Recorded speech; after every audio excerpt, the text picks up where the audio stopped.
Olá pessoal, meu nome é Felipe Souza, eu sou instrutor de cursos na Polo da Tecnologia e eu estou fazendo esse vídeo para poder atender o suporte a um aluno que entrou em contato comigo com um iPhone 7 que não liga, tá?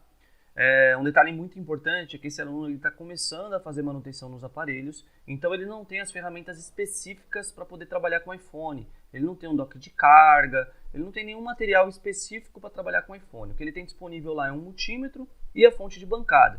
Então vou mostrar para vocês, aproveitar e mostrar para ele também os testes que a gente consegue fazer sem ter essas ferramentas específicas. Lembrando que existem materiais que vão facilitar muito esse diagnóstico, a gente vai até criar vídeos aqui no canal falando sobre essas ferramentas, mas aqui é da forma mais pura. É um aluno que não tem os instrumentos, não tem a ferramenta, está começando agora, ele precisa de informações para poder trabalhar esse aparelho e tentar concluir o que está acontecendo de defeito nesse aparelho, tá bom? Bom, então vamos lá, eu vou utilizar aqui no meu computador, primeiro, o esquema eletrônico do iPhone 7, né? Ele falou para mim que o iPhone 7 não liga, então eu vou usar o esquema do iPhone 7. Isso a gente tem disponível na internet, inclusive eu vou deixar um link para vocês conseguirem baixar aqui na descrição do vídeo. E eu vou usar um programinha chamado de PhoneBoard, tá? Esse programa também é gratuito, e nós também vamos deixar aqui um link para vocês conseguirem baixar aqui na descrição do vídeo, tá? Existem versões pagas, na verdade existem outros programas com a mesma função, só que pagos, e automaticamente esses programas pagos eles têm muito mais funcionalidades, né? A gente consegue ver valores de condução reversa, a gente consegue ver valores de tensões, a gente consegue já ver alguns defeitos pré-setados. Então, com certeza, o software pago ele tem muito mais função. Mas eu quero mostrar para vocês aqui nesse vídeo o PhoneBoard, justamente porque o nosso aluno ele não tem essas ferramentas, ele não tem esses recursos, né? Então, como esse é um programinha gratuito, eu vou usar ele aqui para poder mostrar para vocês o que já dá para a gente começar fazendo nesse aparelho, beleza? Bom, a primeira coisa que eu orientei ele é para ele fazer os testes básicos no aparelho, que seria trocar bateria, verificar o dock de carga, analisar o flex do botão power, fazer uma inspeção visual na placa para ver se não tem nada oxidado, quebrado ou torrado, por exemplo. E ele já fez esses testes, então a gente já concluiu que o problema está relacionado realmente à placa, um defeito eletrônico no aparelho que está impedindo dele ligar. Então vamos lá, quando a gente fala no setor de energia do iPhone, logo vem na cabeça um seisinho chamado de Twister, né? O Twister, aqui no esqueminha, é o U4101. Perdão, é U4001. Isso. U4001. O legal do esquema do iPhone é que é bem fácil de navegar, porque acaba mostrando na página, né, do que o CI se trata. Ó, esse seisinho aqui é o U4001, que é o CI Twister. Aqui no PhoneBoard a gente consegue identificar, ó, tá até marcado aqui já, a gente consegue identificar quem é o Twister desse aparelho, tá? O Twister, ele é um CI responsável por monitorar o nível de carga da bateria, temperatura da bateria, corrente de carga, ele consegue também homologar o cabo, né, verificar a autenticidade do cabo. Então, é um seisinho responsável por mais monitoramento do que gerar tensão para carga. Então, tem muita gente que fala que o Twister é o CI de carga, mas na verdade ele é um GAUG, ele é um seisinho que monitora o nível de carga, a temperatura, ele monitora o circuito de carga. Automaticamente, quando esse CI vem a falhar, eu tenho falhas relacionadas à carga. Então, é muito comum a gente pegar iPhone, por exemplo, que o nível de carga da bateria fica oscilando muito, ou que o nível de carga às vezes está em 30%, daqui a pouco está em 10%, o iPhone desliga, você liga, ele está em 80%. Então é muito comum esse tipo de sintoma estar relacionado ao Twister. Às vezes a gente pega também aparelho travado em logo, reiniciando, né, aparelho em loop também relacionado ao Twister. Então o Twister ele gera vários sintomas, tá? Mas ele não é o CI de carga, ele é um CI que monitora o circuito de carga, o nível de carga da bateria e assim por diante. O CI que gera carga para o aparelho é um CIzinho chamado de Tigris, tá? Que é esse CI aqui, ó, U2101. Então o CI Tigris, vou mostrar para vocês aqui no esquema, ele é responsável por gerar a tensão de carga no iPhone 7, tá? Então na verdade o que vai acontecer aqui? Só para vocês entenderem, tá? Aqui eu tenho a entrada PP5V0 USB, que é a entrada do meu carregador, onde entra os 5 volts do meu dock de carga, tá? Então, se eu medir nesse capacitor aqui, ó, C2101, e C2110, eu tenho que ter os 5 volts gerados pelo meu dock de carga. Eu consigo localizar esses capacitores no phone board, que aí fica fácil, seria 2 test points para a linha de 5 volts gerado pelo meu conector de carga. Tá? Do lado de cá, eu tenho a linha PP-BET-VCC, que é a linha gerada pelo meu conector de bateria, ou seja, gerado pela minha bateria. Então, se eu medir nenhum desses capacitores, C2108, 2117 ou 2118, eu tenho que ter a tensão de 3.7 gerada pelo meu conector de bateria.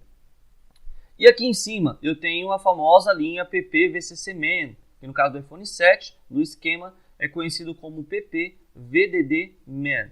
Essa tensão é a tensão que vai alimentar boa parte da placa, tá?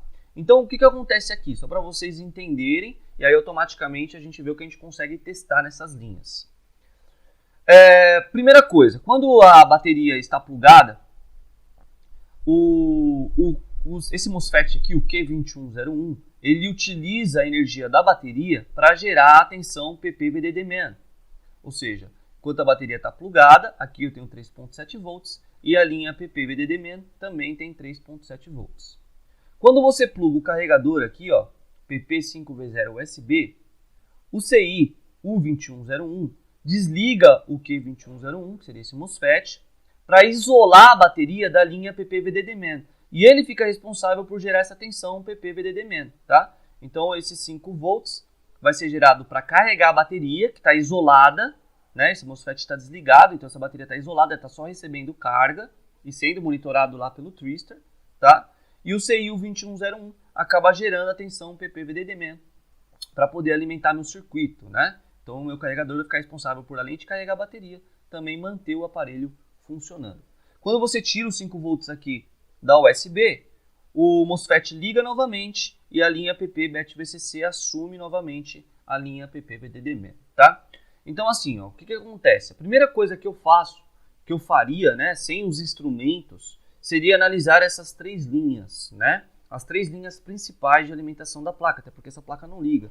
Então a primeira coisa que eu faria seria isso. Quando eu falo analisar, não é só medir essas linhas. Uma coisa importante é que as linhas não se comunicam uma com a outra, tá? Então, por exemplo, um curto nesse capacitor C2101, seria um curto na linha PP5V0 USB, ele não afetaria diretamente a linha PP-VDD-MAN e nem a linha PP-BET-VCC.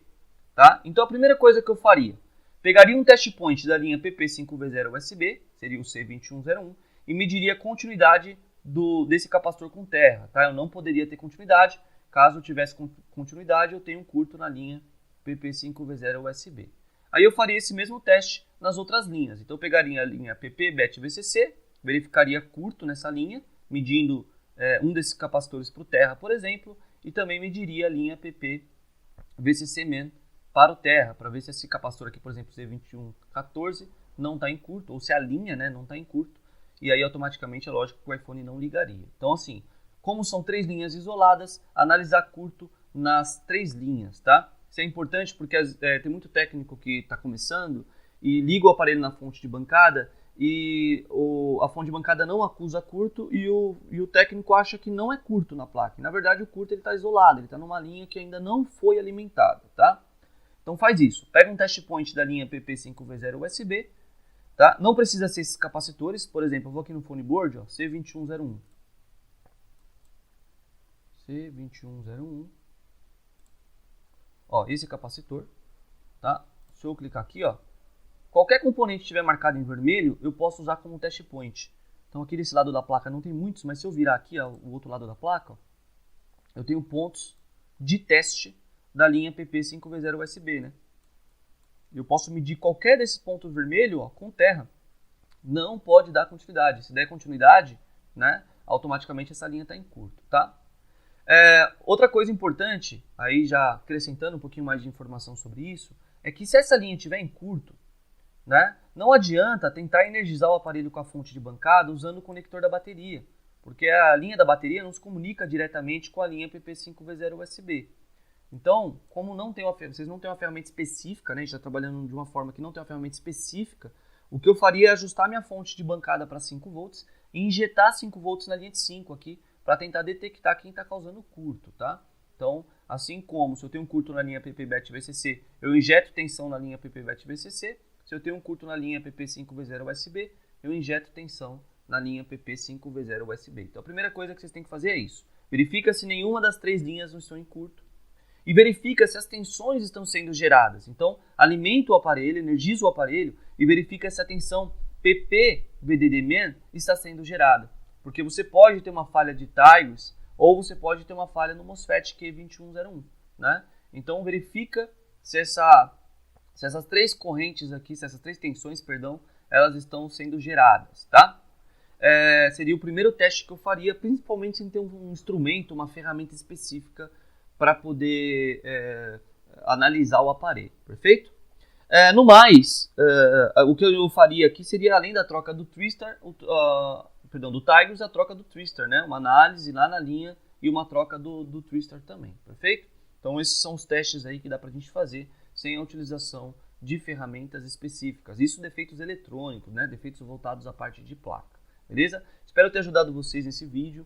Nós vamos criar vários outros vídeos nessa linha de raciocínio, com navegação de esquema, indicando os testes, né, que podem ser feitos. Lembrando que esse vídeo ele foi criado para poder ajudar um aluno que está com um aparelho, está com dificuldade de fazer alguns testes, não tem ferramentas específicas. Então é um vídeo para quem está tentando fazer um iPhone ligar aí, já ter uma luz para conseguir navegar no esquema e conseguir identificar alguns defeitos no aparelho, beleza? Espero que vocês se inscrevam no canal, a gente tem bastante vídeo, vamos colocar bem mais vídeos aí, mostrando para vocês aí os procedimentos que a gente consegue fazer nas bancadas. Obrigado!